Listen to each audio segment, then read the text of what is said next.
¿Qué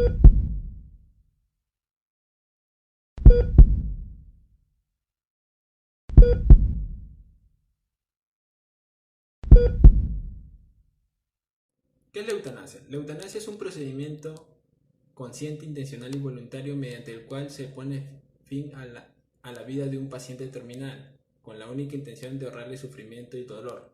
También podemos definir a la eutanasia etimológicamente, con las palabras griegas de eu y thanos, que significan buena muerte.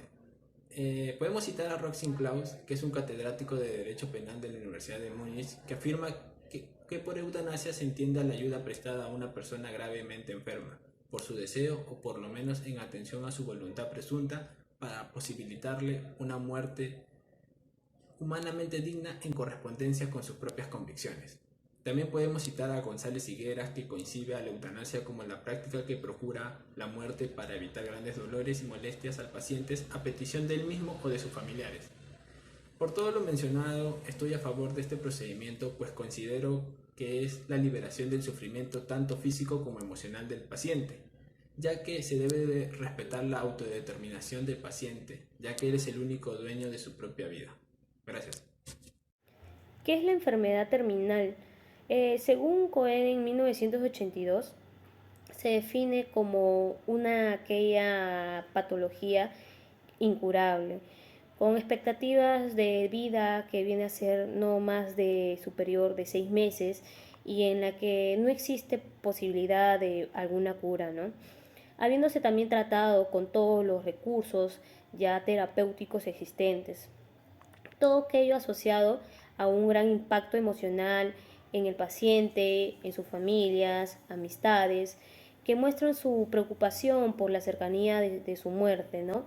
Por ello, hablar de enfermedad terminal implica relacionarla con la calidad también de vida, ¿no? Para el paciente.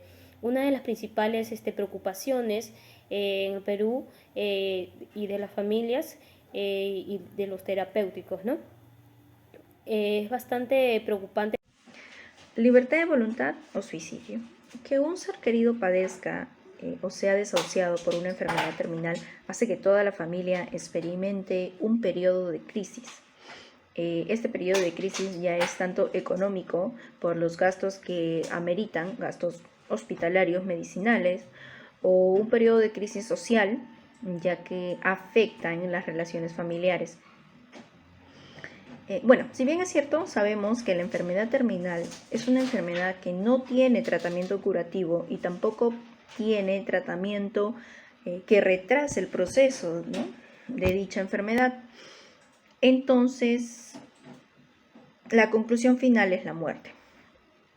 Hablemos sobre un punto en la psicología que es la logoterapia. La logoterapia es una psicoterapia. La logoterapia es una psicoterapia que propone que la voluntad del sentido es la motivación principal del ser humano. Está dividida en 3 dimensiones. La primera es... La logoterapia se divide en 3 dimensiones: libertad de voluntad, voluntad de sentido y sentido de vida. Todo eso es... No, me fui. Un máximo representante de lo que es la logoterapia fue Viktor Frankl. Él dijo, hay una frase muy conocida en donde dicen: al hombre se le puede arrebatar todo salvo una cosa, la última de las libertades humanas. Hay un representante de la logoterapia llamado Viktor Frankl. Él citó, no citó. Hay un representante de la logoterapia, Viktor Frankl. Él dijo: al hombre se le puede arrebatar todo salvo una cosa, la última de las libertades humanas, la elección de la actitud personal que debe adoptar frente al destino de decidir su propio camino. Creo que esta frase, no creo, sino esta frase habla por sí sola. Esta frase habla por sí sola en una postura positiva. Eutanasia. Esta frase habla por sí sola, Esta frase habla por sí sola, teniendo una postura de acuerdo con la eutanasia, ya que no es una decisión a la ligera que se toma. Continuando con los argumentos a favor, planteamos el siguiente con la interrogante. ¿El Estado apoya a los pacientes con enfermedad terminal? Como es de conocimiento, el Estado debe proteger la vida, aún en contra de la voluntad de su titular. De acuerdo con esta premisa, prevalece la voluntad del Estado, que el derecho a la vida no implicaría un derecho a morir. Según la revista científica oficial del Colegio Médico del Perú, Acta Médica Peruana, en su artículo Las personas con enfermedades terminales y la necesidad de cuidados paliativos, una deuda pendiente de los servicios de salud, menciona que se han planteado iniciativas para mejorar esa situación, como la elaboración del Plan Nacional de Cuidados Paliativos Oncológicos y No Oncológicos, en cumplimiento de la Ley número 30846, pero el progreso es aún insuficiente, puesto que siguen persistiendo aún debilidades en la atención de los centros de salud que brindan atención paliativa. Además, no hay un adecuado marco normativo y tanto la gestión de servicios como la capacitación de los recursos humanos son escasos. Estas cifras son alarmantes, debido a que los cuidados paliativos son la rama de la medicina que se encarga de mejorar la calidad de vida de los pacientes cuyas enfermedades no responden a terapias curativas. Por otro lado, la educación en salud tradicional tiende a orientar al estudiante a que la curación de la enfermedad es la única meta a alcanzar, o cuando ésta no se pueda, adoptar un manejo del cuadro clínico limitado a la supervivencia del paciente. Pero para ello, el Ministerio de Salud debería contar con al menos 36 unidades de cuidados paliativos en hospitales del tercer nivel, pero solo está disponible en la tercera parte de ellas, distribuidas en Lima y demás departamentos del país, generando que solo el 0.3% de los más de 124,000 pacientes que requieren de estos cuidados tengan acceso a ello, demostrando la ineficiencia y su gestión. Por otro lado, regresando a lo que es el derecho de la eutanasia, este derecho va involucrado y está en relación con los derechos fundamentales, como el derecho a la dignidad y el libre desarrollo de la personalidad, el derecho de la integridad y la valoración de la autonomía de la persona. La autodeterminación de la persona humana es así el límite principal, y esta debe ser entendida como la libertad y capacidad de la persona para tomar decisiones sobre sí mismas, lo que consecuentemente implica aceptar o rechazar determinadas situaciones o intervenciones que pueden incidir en sus derechos y libertades.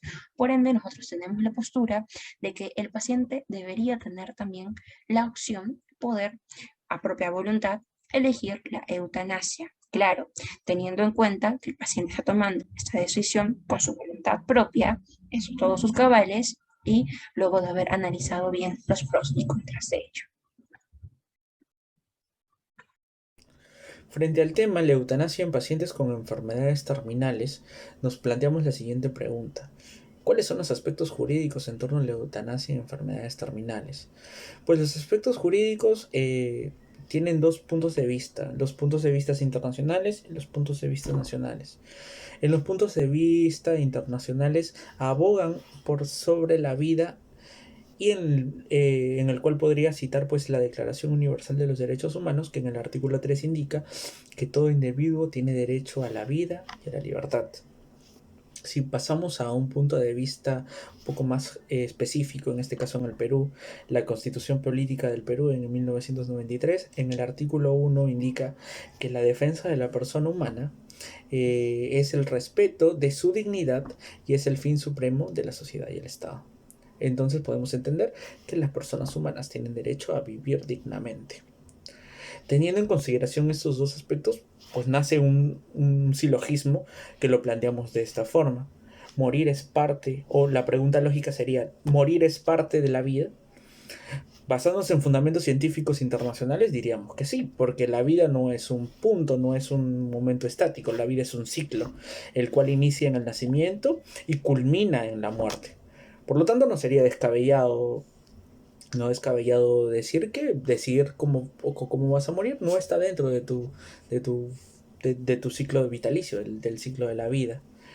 Frente a esto, hay mucha controversia internacional. Sin embargo, nosotros consideramos que en el Perú debería regularse de una forma más organizada la aplicación de la eutanasia asistida, pero tiene que ser específica, tiene que estar especificada y detallada frente a qué tipo de enfermedades o frente a qué tipo de pacientes se podría aplicar sin repercusiones legales y penales, puesto que tenemos que saber que actualmente el Código Penal Nacional también sanciona a las personas que realizan una eutanasia asistida con o sin autorización con hasta 3 años de pena privativa de la libertad.